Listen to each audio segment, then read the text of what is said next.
Hey, всем привет! Сегодня я опять позвал одного очень интересного человека. Вы знаете его как Борис Вайнштейн. Еще у него вторая фамилия есть, Борис Нетесов. Когда ты почувствовал себя именно бизнесменом, именно в видеобизнесе? Ну, бизнесом это, конечно, трудно назвать с той большой точки зрения. Это какие-то доходы, которые чуть выше среднего, наверное, да? Для некоторых это прямо хорошие доходы. Я слышал много разных историй о том, что эти операторы зарабатывают столько, эти столько. Я лично их не проверял. Но если все это говорить о бизнесе, наверное, это бизнес, просто скромный, да? Вот я, наверное, где-то вышел в году в 96-8, наверное. Первые вот такие были. У меня память, честно говоря, не очень. Я начинаю многое забывать именно по датам, что прямо вот весной этого года сказать, что вот это случилось тогда. Но интересный случай. Однажды, год назад, мы смотрели фотографии, и одна известная ведущая в городе увидела, что я у нее был оператором. Боря, так ты же у меня снимал свадьбу. А это был где-то 96-й год, наверное. И там была фотография, где мы запечатлели на памятнике Ленина. Все до сих пор стоит на том же месте. Я уже забыл, что я у нее снимал. Но это вот те далекие времена, 96-й, наверное, был отправной точкой. Вот где-то вот те года, да. Самый пиковый в моем плане, в смысле в моей личной истории, был 2006 год. Пик пиков. То есть это когда я неожиданно поймал себя на мысли, что летом не было ни одного свободного дня. Ну, я говорю, когда вот есть спрос на эти услуги. Вот, не имея своей камеры личной, я в том году ее и заимел. До этого я просто арендовал камеры. Я тебе честно говорю, как бы это была аренда. То есть я шел, и все надо было покупать, я до сих пор не купил, но есть у кого арендовать. Миша Находкин, небезызвестный, спасибо ему, да, очень часто отзывался, как бы на мои просьбы, я приходил, я арендовал у него камеру у друга своего, там, у знакомого. Вот в 2006 году я купил, и купил потому, что все, дальше нельзя было. Ты понимаешь, что у тебя все расписано, на дворе май месяц, у тебя до конца лета все расписано, нет свободного места, тебе нужно что-то делать, и деньги стали появляться. И вот купил что ты купил? Sony 2100 за 65 тысяч, я хорошо помню. Для тех, это видеокамера была такая? Да, она была очень мощная, красивая, как бы с ней было не стыдно показаться, она дала такие, по-своему, запредельные параметры. Семка. Что ты можешь сказать, допустим, тем людям, да, которые хотят именно в этот рынок зайти? Насколько сложно, там, допустим, именно видеографией заниматься? С чего начать вообще? Скажем так, есть один рецепт, который с годами только подтверждается. И у нас есть такие примеры в городе, что твой нетривиальный взгляд, он решает все. Если даже, вот как говорят, создай хороший продукт, и люди сами проложат к нему дорогу, да, они найдут тебя из-под земли. Я не раз убеждался в этом. Поэтому, конечно, если ты хочешь стать номер один, и прямо у тебя есть внутреннее рвение, ты должен не останавливаться, искать, читать, изучать. Тебя никто не просит, ты сам это делаешь для себя. Идти снимать что-то для себя, пытаться монтировать. Вот у меня есть один минус жесткий. Я считаю это минусом, с другой стороны это плюс. Кому как. Я никогда ничего не монтирую сам. Но хорошо тем, кто совмещает это в себе. Он пришел и смонтировал на основании своего личного взгляда. И свой личный взгляд он донес людям. Я доношу взгляд моего монтажера. Поэтому, если человек хочет прийти в эту сферу, то он должен чувствовать внутреннее желание. Если будет понимание, что здесь как бы бабки крутятся, будем говорить своим языком, да, и можешь что-то как бы заработать, не тот мотив. Я уверен, что тебе это многие говорили. И это действительно так. Да, в этой сфере можно заработать, но прежде нужно вложить денег немножко, души, творчества. Поэтому, если ты хочешь прийти, приходи смело, если ты внутренне чувствуешь позыв, что тебе это может дастся, что ты в этом можешь преуспеть, пойти дальше, может свое какое-то новое слово внесешь, что там приходи. Главное, чтобы было желание. Ты научишься многому, смотри, как это делают другие. Подсматривай, перенимай. Нет ничего постыдного перенять что-то, да. Много ли конкуренции именно в этом бизнесе среди видеографов? Среди видео это есть такое, меньше, но она есть. Есть элементарная сменяемость поколений. Если 20 лет назад я был молодым, здоровым, сильным, то сейчас как бы, мои года берут все-таки вверх, да? Я задумаюсь о чем-то другом. Есть сменяемость поколений. Среди фотографов больше конкуренции, но и больше спроса. Это то, что касается свадеб, да? Да, наверное, да, прежде всего. Да, кроме свадебной ниши, какие еще есть, вот, допустим, начинающий видеограф, чем еще, кроме свадеб, может заниматься? начинающий видеограф. Я думаю, что все равно свадебная тема для него останется самой прибыльной. А по поводу чем заниматься, сейчас Инстаграм-аккаунты очень сильно нуждаются в грамотном продвижении, я имею в виду в грамотном видео, да. Там не платят больших денег, но я знаю, что там могут платить 30 тысяч в месяц, очень какие-то хорошие, серьезные проекты, да, которые каким-то чудом еще не привлекли какого-то видеографа, оператора, да. Я замечаю, что музыкальная школа, музыкальные проекты очень интересны. Я вижу прям профессиональную работу, я даже по почерку чувствую, кто им снимает, да, из ребят нашего круга, вкладывается в видео. Может быть, не заработать там больших денег, но прийти, как бы, предложить свои услуги, как бы, да.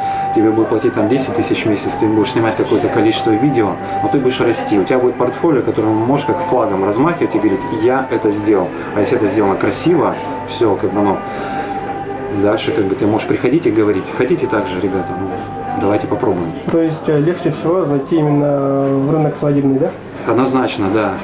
Чтобы быть тебе в рекламной сфере, тебе нужно чего-то достичь. А это бывает либо ты какой-то одаренный человек, ты прямо самородок, ты взял камеру, и ты прямо врос в нее, и у тебя все получается. Таких замечают сразу. Либо ты пришел к этому, пришел спустя годы, и только потом тебя начали замечать. Ведь компании, которые хотят сохранить свою репутацию, они не обратятся к кому-то. Они все равно будут обращаться к тому, кого они знают, о ком наслышаны. Какой техникой закупаться, на какую сумму, да, приблизительно, для того, чтобы начать что-то делать? Что-то более-менее качественное, если вот будем брать конкретно вот свадебную нишу. Я тебе скажу так, что однажды я даже почувствовал некоторый дискомфорт от этой мысли, которая меня посетила. Я понял, что у меня-то, оказывается, нет много оборудования личного, да? Я привык, многое, как бы, нужно мне, обращаюсь к коллеге. Тот же дрон, да? Многие из нас думали, покупать, не покупать. Пока мы думали, все прошло, да? Кто купил раньше, не пожалел, я купил эту технику, да? Но мне всегда проще обратиться, взять. Нужно, пришел, взял что-то, слайдер, там, дрон и так далее. Заплатил, все. У меня не стоит, как бы, деньги закопанные во что-то, да, в стоячее оборудование. Но для видеографии свадебной нужно самый минимум, я так думаю. Потому что все решает руки оператора. И у меня сейчас именно такая ситуация. Я приезжаю, как бы, на съемки, я ненавижу штативы. Я терпеть их не могу. Более того, я никогда не покупал себе в личное пользование штатив. Это, как бы, такая, может, страшная тайна для кого-то, да, но я всегда люблю снимать с руки. Вот. Если мне надо, я зашел к коллеге, с которым мы в тандеме, да, взял штатив, поехал на съемки, да. Вот. Благо для этой сферы не нужно очень много. Сейчас можно купить камеру хорошую за 60 тысяч, да, но для кого-то, наверное, это серьезные деньги, да. Купить к ней несколько хороших аккумуляторов, 2-3 и какую-то карту скоростную. Все, это все, что тебе надо. Я даже в прошлом году, удивление, о чудо, видел камеру, которую я люблю больше всего в жизни. Это так называемый Lumix, там GH2 в операторской сфере. О нем многие наслышаны, это чудо-камера. Я снимал на нее 5 лет, и я не мог нарадоваться этой картинке. Кто-то ее продавал за 25 тысяч, но это ни о чем. Бэушная. Да, но она при этом, если фотография отражает реальность, да, если все это правда. Но правда, это была Москва. Я даже думал грешным делом брату позвонить в Москву и сказать: приедь, возьми ее, да, если все там так есть, возьми, не помешает. И накупить к ней аккумуляторов, которых там пруд-пруди, они стоят там 900 рублей, 600, 800, да, и хватит. Прошить ее модной прошивкой, как бы, и там слюнки будут от изображения, которое она дает, даже спустя годы.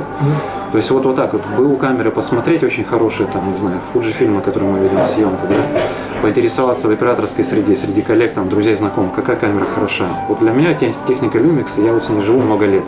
Я могу ее рекомендовать смело. В этой линейке можно найти очень хороший вариант. Круто. Еще такой вопрос. Где находить клиентов? Допустим, я вот начал видеографией заниматься, более какой-нибудь портфолио собрал, да? Ну, бесплатно там что-то поснимал, и каким образом дальше искать клиентов? Конкретно уже на коммерческий заказ. Я тебе скажу так, что вот у меня есть моя другая жизнь, связанная с интернет-сферой. Я тебе за кадром поделился об этом, да? Я все больше в нее ухожу. Я помогаю людям, в том числе, быть интересными в Инстаграме, скажем так, компаниям, да? Но свой личный Инстаграм я не веду практически вообще. Почему? Ответ тривиален. Мне не доходят руки до него. И может, мне это не интересно, мне как бы нет задачи заработать на этом денег сейчас, да? Но офигенное, классное портфолио в Инстаграме решает многое. Я знаю, слышал от друзей, даже однажды на себе пробовал, что доска ИКТ очень хорошо работает. Там это стоит какие-то вменяемых денег, там 1500-2000 в месяц, если там скупом брать все и в топовые позиции выходить. то прямо буквально сразу идет отклик. Я не проверял это на протяжении последних 1,5 лет, но вот вроде как-то однажды подал, даже сразу начали звонить. Был интересный опыт. То есть вот доска ИКТ, там раздел какой-то видео, да, услуги были, вот прямо туда может сразу. Ну и кто знает, может быть, там таргетинг в Инстаграме, свою рекламную кампанию создать и продвинуть ее, да, тоже должно приносить клиентов. Но все это должно быть грамотно сделано. Вот какие-то такие. И твои работы будут сами за себя говорить. Больше, кстати говоря, перебью тебя, когда ты нарабатываешь клиентуру, она дальше тебя сама как бы продвигает. Тебе уже звонят спустя год, но это время какое-то пройдет, да, пока ты обрастешь вот этим вот хорошим фидбэком, отзывами, и люди начнут сами тебя нести дальше. Вот, допустим, стоит перед тобой человек, который вот гуру в этой сфере, да, допустим, не обязательно видеография, не знаю, какой-нибудь писатель, и ты спрашиваешь его, вот хочет тебя спросить, и вдруг он тебе отвечает вещами, которые ты давно знал, но он тебе лишний раз подтверждает, что это то, что работало всегда и будет всегда работать. Он тебе вдруг говорит простые вещи, которые базовые, и ты даже удивляешься, неужели на это надо потратить всю жизнь, чтобы прийти к этому? Может быть, иногда надо потратить его, да? Есть такой вот совет, мнение, его слышали, я думаю, все, кто нас смотрит в то же время. Занимайся тем, что у тебя вот здесь горит. Если видеографией ты хочешь заниматься, все равно будешь ей заниматься. Даже если ты не будешь иметь на это денег, ты возьмешь камеру и пойдешь снимешь то, что тебе лично нравится. Создашь и выложишь это людям, да, чтобы они посмотрели, да. Я, допустим, если куда-то еду, я, честно говоря, давно не уезжал никуда, я всегда беру с собой камеру, я снимаю просто для души. Там ролик о Питере, о Москве, да, я иногда влюбляюсь в эти ролики, иногда они мне не нравятся, да. Но камера всегда по мне, со мной по жизни. Даже с ребенком мы выходим, я беру камеру просто для того, чтобы портфолио фотографий, которые через 10 лет будут на вес золота. И сейчас успеть остановить вот это мгновение, да. Поэтому если ты тянешься к этому, ты все равно в этом будешь, ты уже знаешь, что ты в этом будешь, просто дело времени какого-то, да. Поэтому ставь творчество, и тебе придут всегда деньги. Поэтому вот этот рецепт, он всегда был и всегда будет. И ничего нового изобрести как бы нельзя. Если тебя вот здесь горит, даже если ты будешь ошибаться, все мы ошибаемся. И бывают клиенты, которые недовольны. Все через это проходили и проходят. Бывает, материалы погибают неожиданно. Но если здесь горит, ты будешь снимать классные вещи.